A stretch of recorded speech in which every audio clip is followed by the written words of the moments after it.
for fire. It doesn't have the word Agni, but it has the god Agni. Greek also has pure for fire and Germanic pure for fire. Aryaman appears in Avestan, in Mycenaean Greek, in Celtic, in Gaul, Ariomanus, in Ireland, Eramon, in Germanic, Irmin. But this term is very common to all Indo-European languages. However, you'll notice that not all branches retain the name of the god. The same with Diaus. Hittite has got Diszeus, Greek has Zeus, and Latin has Jupiter, and Germanic Tivas, and Russian Divu. Again, some languages retain the name, other languages lose it. Next one, please. Sanskrit has got Apam Napat, which is the offspring of waters, and it is really another name for fire, the submarine fire. Now you find it in Avestan, of course, Apam Napat, in Latin Neptunus, and in Irish Necht. Now that may surprise you, but in fact the Irish lost the P and changed it into K. Then Surya appears with the Kassites in the Middle East as Shuryash, in the Greek Helios, Latin Sol, and then Germanic, Welsh and Slavic have got the name for the sun, a variant of Surya, Sabil and that sort of thing. Then Ushas, the dawn goddess, appears in Greek as Eos, Latin Aus, Aurora, Germanic Eostre, Avestan Usha, Lithuanian Austra, Lithuanian Aushma, and Celtic Gawar. So again, some languages retain them, others do not. Observe that Vedic has all 6 of them. Greek has 4, Latin has 4, Germanic has 3, Hittite has 2, Slavonic has 2, and Celtic has 2. However, you know, the Rigved has got 20 such names. I'm not going to put them all up on the board because it would take us much too long, but this gives you a taste of what I mean. Rigved has 20 such theonyms. Greek, which has the most, has only 8. The next one, only 8. And then Germanic, then Latin, Slavic, Baltic, and so on. So you see the superiority of the Rigved as far as preservation goes.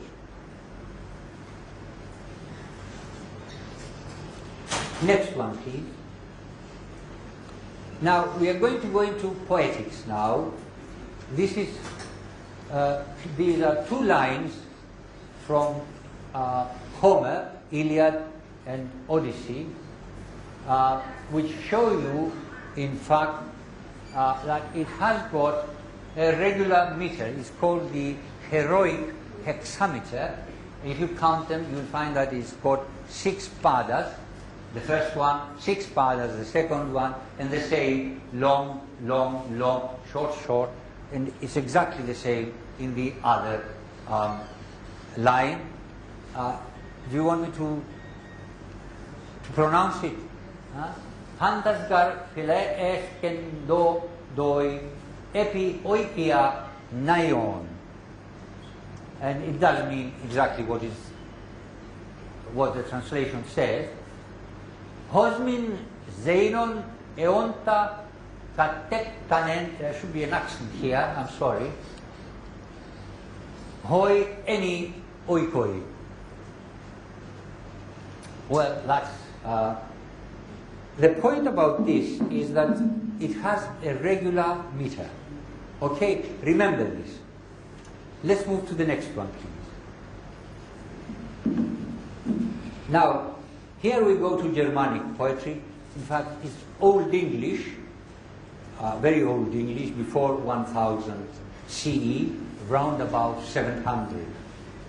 And it's a seafarer, it's a very beautiful poem, and it says, ne bis him to herpan hige, ne to hringe thege, ne to wife win, ne to worul de hich. Did you catch that? No. Well, read the translation.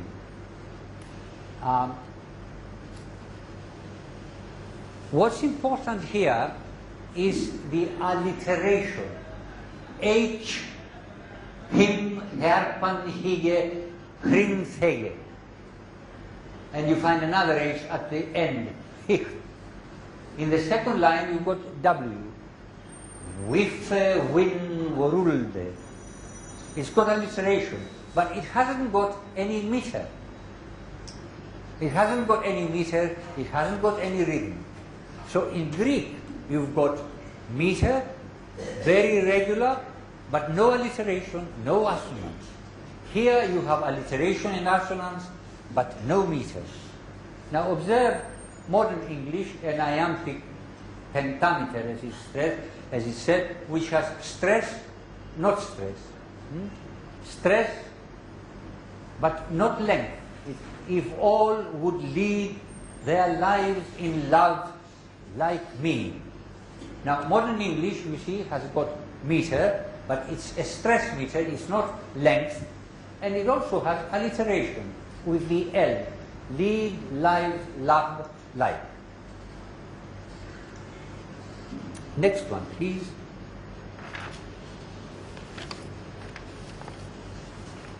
And here we come to Sanskrit. I'm sorry, this should have been Dundu Bhe. It's the drum, Dundu Bha. My secretary made a mistake there. She's made several. Indrena, now should have have a dot underneath, and there should be an accent also. Well, now observe Sanskrit, Vedic, thousands of years before modern English, before Old English, before Germanic, before Old Greek, has got all things. This is the Trishtub structure with 11 syllables, some long, some short, but it also has magnificent alliteration.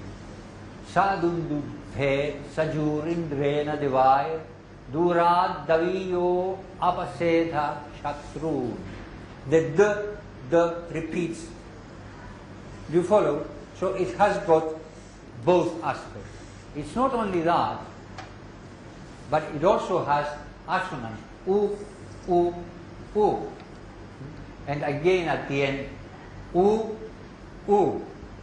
Now if you listen carefully, you'll hear these sounds rolling along.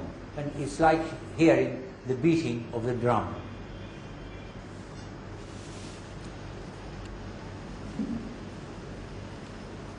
Now, another thing that you find in poetry generally, in ancient poetry, modern poetry, is the riddle.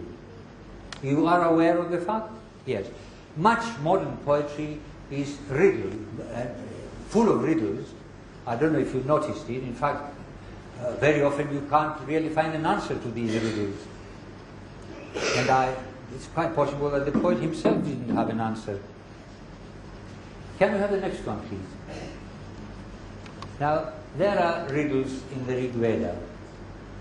Tigmam eko vibharti hasta ayudham shuchi ugro jalasha bheshaja. Now, you are all, well, most of you are Sanskrit scholars here. Now, they always give a hint as to what deity it refers to. Jalasha bheshaja is the clue. So, can you guess who the god is? Who? No, no. Shiva? No, Shiva is not in Rigveda. Rudra. Rudra. Shiva Rudra, yes, but Shiva Rudra is later. Rudra in Rigveda. And of course, one of his qualities was that he was a medicine man. He brought therapies for diseases. The next one is much easier. Trini eka uragayo vichakrame yatra devaso madanti. Urraga, Urugaya. Who is Urugaya? Three. Please? Lord Vishnu. Lord Vishnu. The three steps of Vishnu. So, this aspect also is in Rigved.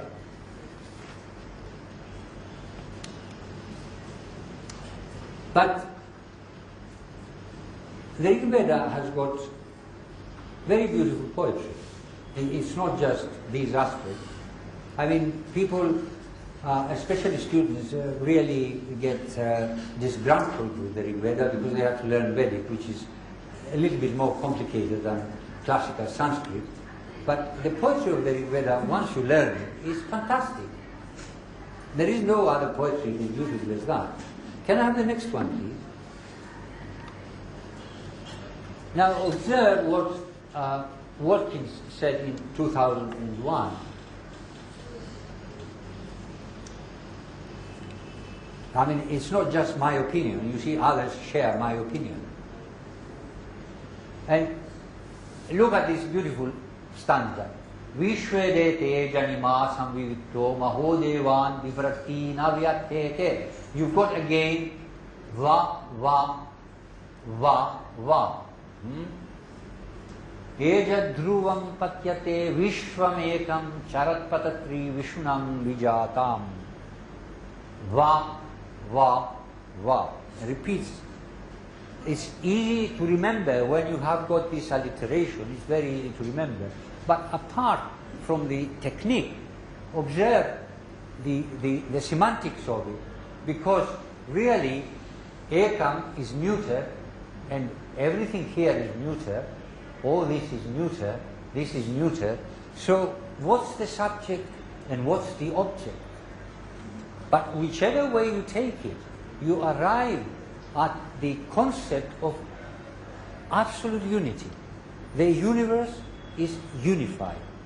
What in fact I suspect it is saying is the way I have translated it. But you could also say, you know, the whole governs everyone. It would still come to the same thing. There is unity. And this is the beauty of this stanza.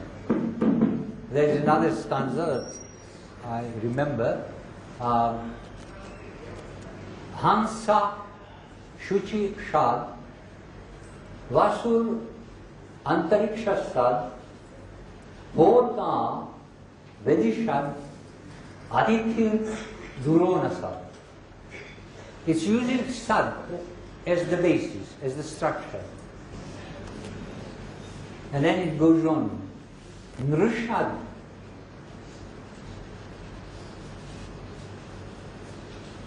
Varasad. Ritasad. Vyomasad. Abja, Goja, Ritaja, Adrija, Ritam. Rita, the cosmic order, the cosmic scheme, the natural course in the universe, comes from all these, all phenomena fall within this cosmic order. And as I said, the verse is structured on this repetition of Shad. Everything is seated in the cosmic order.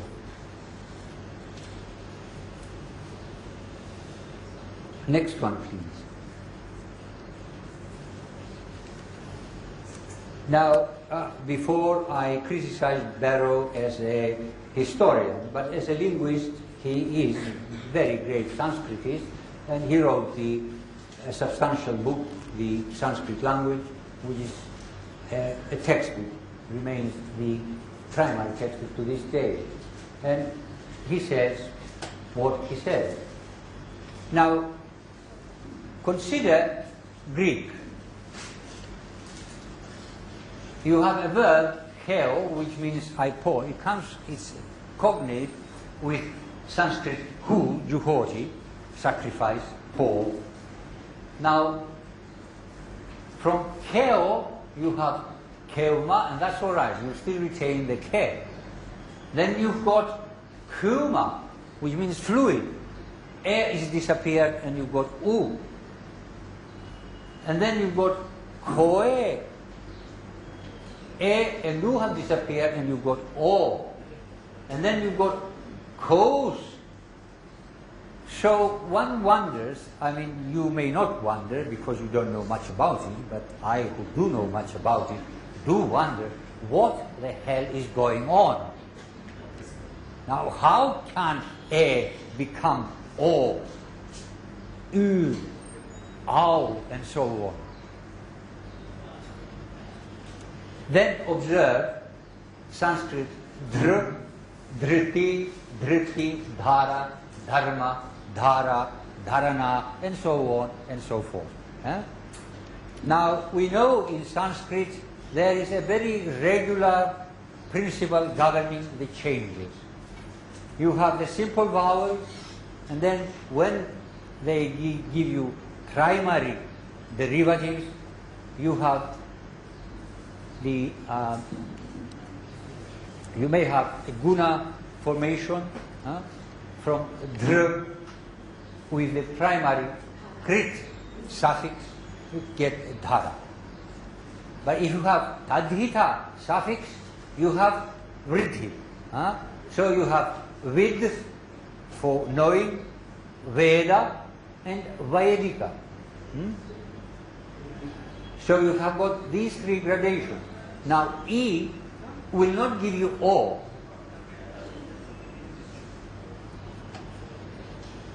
U will not give you A. Sorry? When? No, that's correct. What I'm saying is that U will not give you A. No. And E will not give you O. U will give you O, E will give you A. This is regular. This is principle. Greek is totally unprincipled. And Greek is okay. But if you look at Latin and Germanic, it's even worse.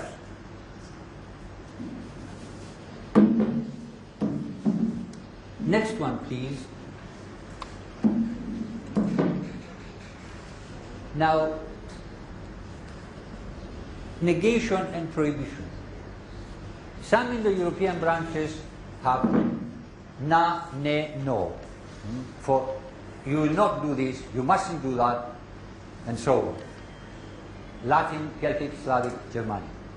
Others have got ma, mi, me. Tocharian, Armenian, and Greek. Now, Sanskrit and Avestan have both na and ma. Do you follow? Again, Sanskrit shows itself to have preserved everything. Not Sanskrit, Vedic, really, the Rigved has got it all.